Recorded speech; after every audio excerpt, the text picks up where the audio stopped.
Now, similar to what's going on in Syria, some Bahrainis are struggling to topple a leader who is desperate to keep control of the country.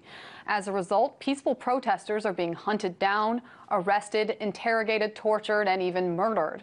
Here now to look further into the conflict in Bahrain, as well as the international response, is RT Arabic correspondent Rima Abu Hamdia. Hey there, Rima. So let's start off by talking about what's going on in Bahrain, and more importantly, why are we not hearing about it?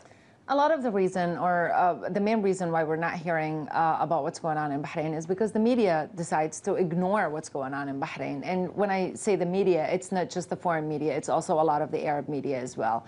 What's going on in Bahrain is basically another spring that people in that country thought that they're having, just like other neighboring countries. But for their dismay, their calls did not reach any ears in the Arab world and in the international community, and so far there are a lot of protests. We see that on YouTube, we see that in blogs.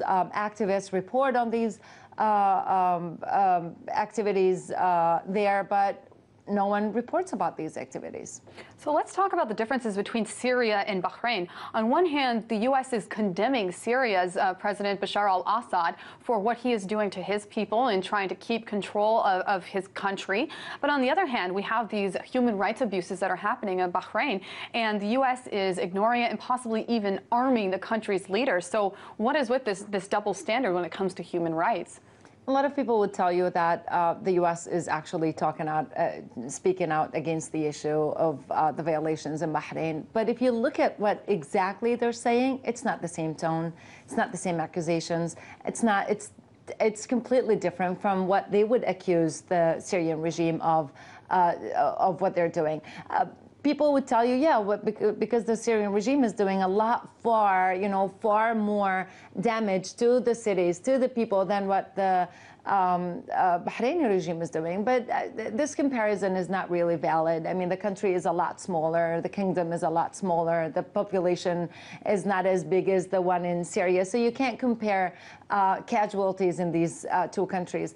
But it's a strategic, important part of the Arab world, of the Gulf countries, to the U.S. And so far, the U.S.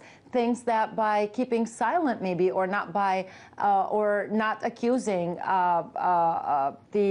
Bahraini regime of what they're doing exactly, they're basically helping to the stability in that region, in that part of the world. So, Rima, one thing that we have seen go against the Syrian government, we have had the strong U.S. talk against Bashar al-Assad. We have seen them try to impose sanctions, try to limit the violence to the country and to limit the power that Bashar al-Assad has.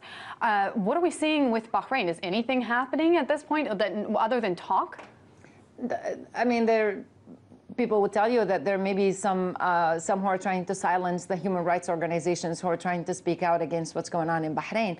No sanctions, no talk of maybe sales of weapons to the Bahraini regime, none of that. And actually, the calls that the people are making, the cries that the people are making are not getting to any ear in the U.S. or in any other foreign country. A lot of people would decided to just ignore what's going on in Bahrain.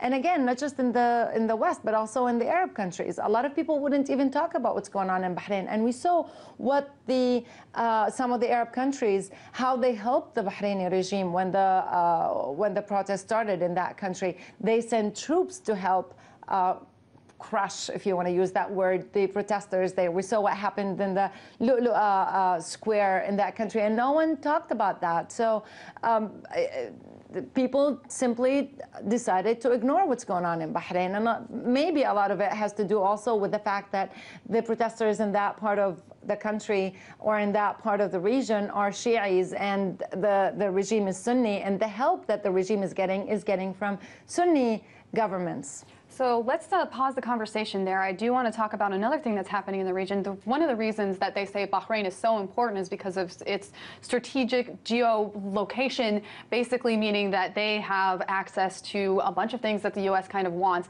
That's why the U.S. has its fleet there.